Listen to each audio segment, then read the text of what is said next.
अस्सलामुअलैकुम। मौरिख एक और बड़ी खबर के साथ आपके साथ मौजूद हूँ। इंडिया बहुत टाइम से नेपाल के कुछ हिस्सों पे कब्जा करके बैठा था और उसे छोड़ने को तैयार नहीं था। और यहाँ तक ही नहीं, नेपाल से जो लोग इंडियन आर्मी में काम करते हैं उनको वो वॉचमैन से ज़्यादा की इज्जत नहीं देता था। पर आज नेपाल ने एक कानून अपने पार्लियामेंट में पास किया और उसने ये साबित कर दिया कि अपनी ज़मीन को ना वो छोड़ सकता है, ना वो ग़ुलाम है किसी का, और अपने लोगों की भी इज्जत करना जानता है जो उसका हिस्सा है। आइए देखते हैं कि इंडियन मीडिया किस तरह से बुखलाया हुआ है इस खबर के ऊपर।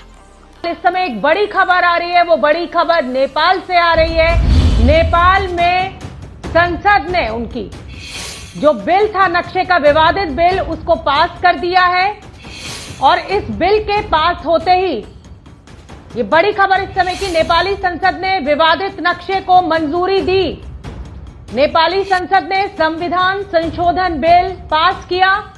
काला पानी, लिपुलेख और लिम्पियाधुरा को अपना बताया।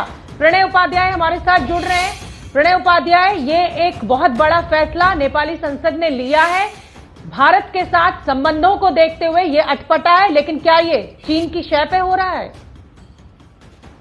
देखिए, निश्चित रूप से ये तो लग ही रहा है शोभना कि जिस तरीके से केपी शर्मा ओली सरकार नेपाल के अंदर इस मामले पे, इस प्रस्ताव को आगे बढ़ाने पर तुली हुई थी किसी भी कीमत के ऊपर। और अगर आप देखें कि नेपाल में कुछ सांसदों ने इस चीज के ऊपर सवाल भी उठाए थे, जैसे सरिता गिरी ने इसके ऊपर संविधान संशोधन प्रस्ताव के ऊपर एक अमेंडमेंट भी मूव किया था, हालांकि उसे एक सुर में अस्वीकार कर दिया गया, जिसमें यह पूछा गया था कि आखिर इसका आधार क्या है, किस आधार के ऊपर, उसके ऐतिहासिक तथ्य क्या है, किस आधार के ऊपर यह बदलाव किया जा रहा है, क्योंकि कॉन्स्टिट्यूशन अमेंडमेंट के साथ सरकार ने इन चीजों को स्पष्ट नहीं किया था। लेकिन फिर भी चूंकि इस पे ऊपर मेजॉरिटी थी और केपी शर्मा ओली सरकार जो है एक नेशनलिस्टिक वेव के ऊपर काम करना चाहती है, जिसमें नेपाल के नए नक्शे को रिक्लेम करने की बात है, नए नक्शे को स्थापित करने की बात है। लेकिन शोभना, इसकी महत्वपूर्ण बात होगी कि ये इस तरीके से देशों के नक्शे नहीं बदले जाते हैं। नेपाल ने 1955 में संयुक्त राष्ट्र संघ की सदस्यता के लिए जो नक्शा दिया था वो अब भी वही नक्शा है। और संयुक्त राष्ट्र संघ में यानी अंतर्राष्ट्रीय बिरादरी में नेपाल को अपना नक्शा बदलवाने के लिए भारत से एनओसी भी लेनी होगी,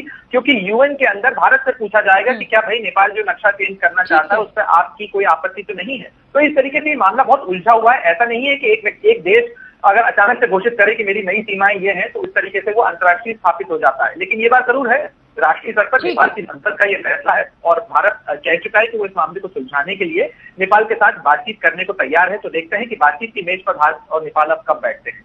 जी, बहुत बहुत धन्यवाद प्रणय इस पूरी जानकारी के लिए। इंडियन मीडिया बहुत टाइम से एक ही बात बार बार किए जा रहा था कि कुछ नहीं होगा, नेपाल कुछ नहीं कर सकता, नेपाल के पास कोई सबूत नहीं है, नेपाल के पास कोई सबूत नहीं है।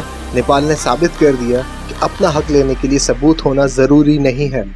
हाँ, अगर बस कुछ ज़रूरी है तो हिम्मत का होना ज़रूरी है, जो नेपाल ने आगे बढ़ के दिखाई है।